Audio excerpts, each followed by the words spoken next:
Okay, what's going on, everybody? The Iceman here on this Friday morning, and as I had stated, it's really time to do WrestleMania predictions. It's going to be an interesting WrestleMania, you know, no matter what. So anyway, obviously, the pre-show, supposedly, what they got down. We're going to have the WWE Tag Team Title Fatal Four-Way match. The champions Cesaro and Tyson Kidd against the Los Matadors, against the Usos, and against the New Day. Um, Again, I wish this match was on the actual WrestleMania card. I think it should be because it is for the tag team titles. Um, First off, I, I, I, I don't think the Usos are going to get the titles back because they've held them for quite some time and on a couple different occasions. I don't think the Los Matadors really have a shot to get this as well. So that leaves us with the New Day and Cesaro and Tyson Kidd. A lot of people are thinking that the WWE is going to push the New Day, but I think at this point right now, I think the WWE really needs to have Kidd and Cesaro remain as tag team champions and just build up their momentum. And somewhere down the road, maybe at SummerSlam, maybe possibly lose the tag team belts. So I'm gonna go with Cesaro and Tyson Kidd to retain. And don't be surprised if Natalia plays a part in this. I don't know. Um, it's sort of interesting because there's been like sort of like disruption between Tyson and Cesaro with Natalia. So I think it could throw people off, but I think she could play a part. But anyway, I think Cesaro and Tyson Kidd are going to retain. Okay, we got AJ Lee and Paige versus the Bella Twins. To me, this should have been a match on the pre-show, and the tag team should have been on the main card. Um, Obviously, this match really, in my eyes, really don't have too much importance because the Divas title isn't on the line. I honestly do think Raw following WrestleMania that Nikki Bella is going to lose the title. And it wouldn't surprise me if Charlotte shows up on Raw and ends up defeating her, which people would say, well, why not AJ Lee or Paige going after her? This is the WWE. So again, this match, it doesn't really matter who wins, to be quite honest with you. So anyway, moving on. Randy Orton versus Seth Rollins, the Money in the Bank briefcase holder. This is an interesting match too, as well, and I think it's going to be a match that's going to be early on the card. Um, and if it is, it's going to play a significant purpose for being on the card. If Rollins and Orton are on early, look for a cash in with Seth Rollins at the WWE World Title match. Um, it's going to be interesting. I think Randy Orton getting the better of Seth Rollins as of late sort of leads me to believe that Seth Rollins is going to, come out with all guns. Um, could there be a disqualification in this match? I hate to see disqualifications at Mania, but we have seen it before because there could be a possibility of JJ security coming out and costing Randy Orton. Um, this match obviously could go either way, like many others on this card. But I'm going to go with Seth Rollins in this match. But we'll just have to wait and see. Alrighty, let's move on. Undertaker and Bray Wyatt. Interesting, interesting, interesting. Bray Wyatt trying to become the new dead man. The Undertaker we haven't seen since last WrestleMania, since he got beaten by Brock Lesnar. To be quite honest with you, I really don't think the Undertaker is going to lose this match, and I think if Bray Wyatt does get beat, it's not going to hurt him because we're not after the Undertaker wins, we're probably not going to see him again anyway, and then Bray Wyatt can continue to move on and get his cult following here in the WWE universe. So I'm going to go with the Undertaker on this match. A lot of people are thinking Bray Wyatt's going to win, but I can't see the Undertaker losing 2 WrestleManias in a row. And I think next year's WrestleMania will be his last because it will be in his home state. So we'll move on from there. United States Championship match. The champion Rusev versus John Cena. I have no doubt in my mind that John Cena is going to leave WrestleMania with the U.S. title. It is time for Rusev to finally get beat. And this, by breaking Rusev away from the U.S. title mix, he can go on towards the WWE World Heavyweight title. And I think this is what they need to do.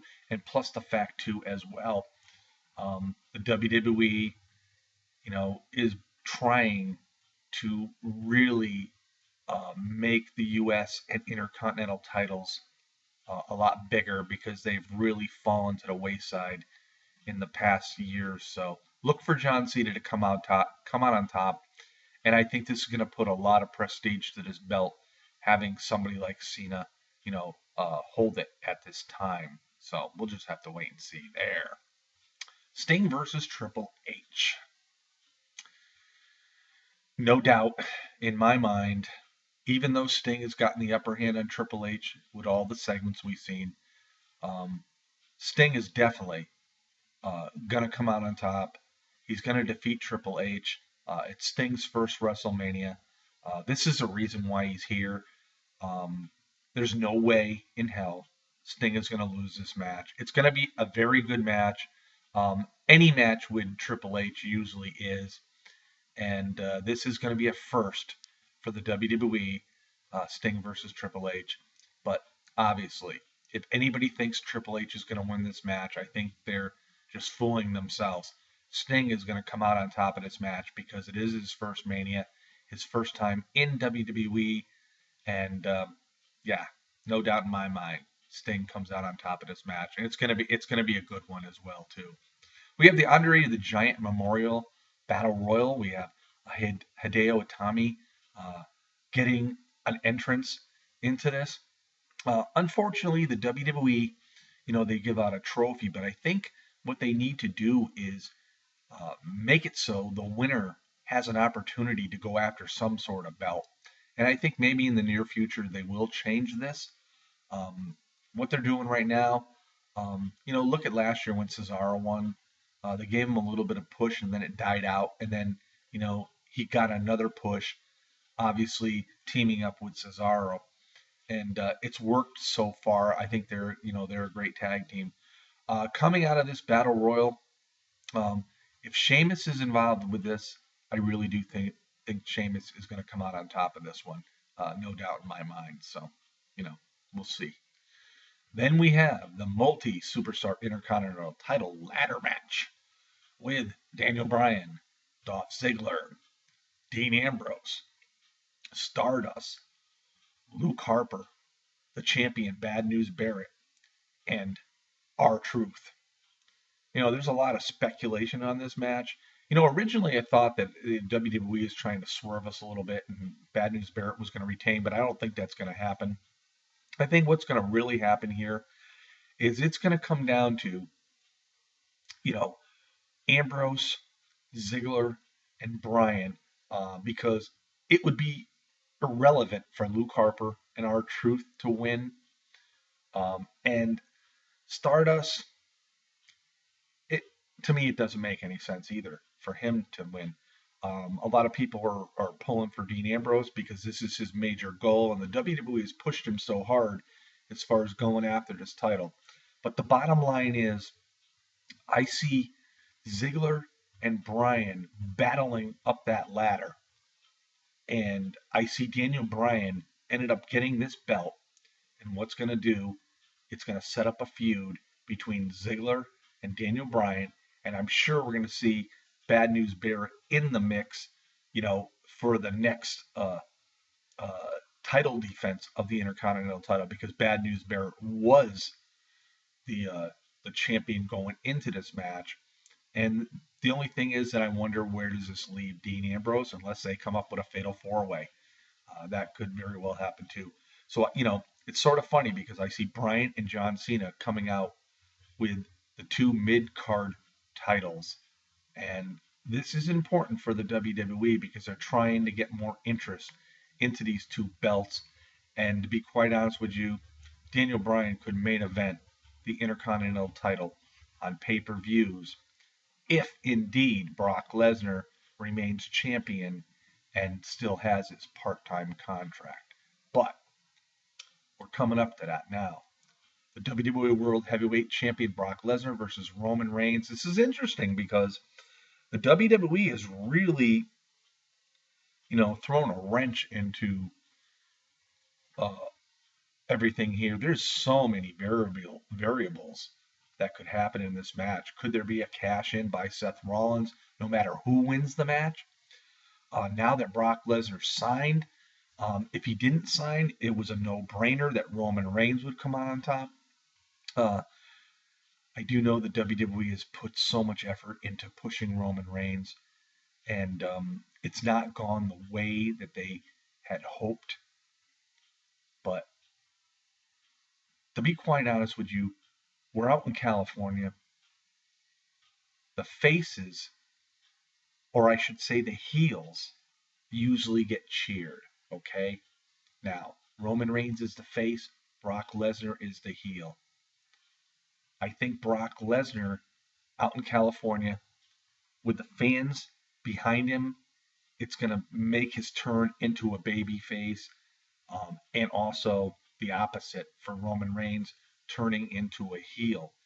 There's a lot of speculation that if this sort of happens, what's going to become of Paul Heyman if Brock Lesnar loses? I really don't see Paul Heyman being an advocate of Lesnar as a face. But then again, I don't see him turning on Lesnar because we just saw him a few years ago turn on CM Punk. I don't see them doing that same kind of scenario. But again, this is the WWE. I am going to go with Roman Reigns somehow coming out on top of this match. Whether there's a cash in or not, I don't know. But at the end of the night, after this match between Lesnar and Reigns ends, and when it's all said and done, I think Roman Reigns is going to end up being the WWE World Heavyweight Champion. What happens afterwards, if anything, I don't know. It remains to be seen as well. So there's a lot of variables going on. And I am actually looking forward to this Mania. I mean, I didn't think the build for it was very, very good. But they did what they could. And you got to understand, with the contract with Lesnar, with his, absence for much of the time that he's held the belt, sort of like, really ticked off a lot of us WWE fans. And now, if Lesnar loses and he is a babyface, he doesn't need that belt. He will indeed open up a lot of doors for a lot of really, really good matches. And this could happen even if he did retain the title and turn babyface.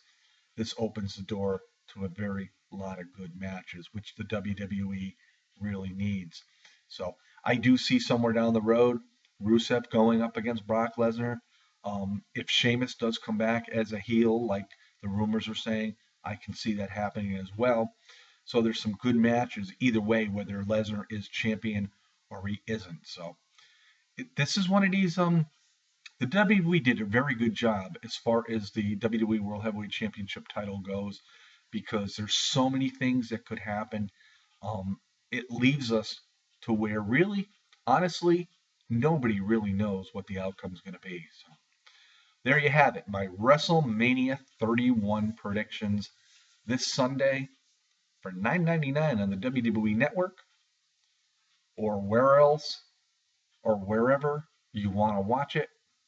Um, I'll be there watching it myself, and I'm looking forward to see what the outcome's going to be. So, everybody, we have the Hall of Fame tomorrow. We have some WWE shows about WrestleMania on the network here today, and yeah, I'm looking forward to it. I mean, the WWE and the rumors and whatnot, you know, like I said, you always can't listen to all the rumors because a lot of times they're just there to throw us all off in our train of thought. And I think the WWE loves this. And so this could make it for a very, very interesting WrestleMania. Everybody have a great Friday. This is the Iceman here on the Iceman's Return YouTube channel. Peace out. Have a great day.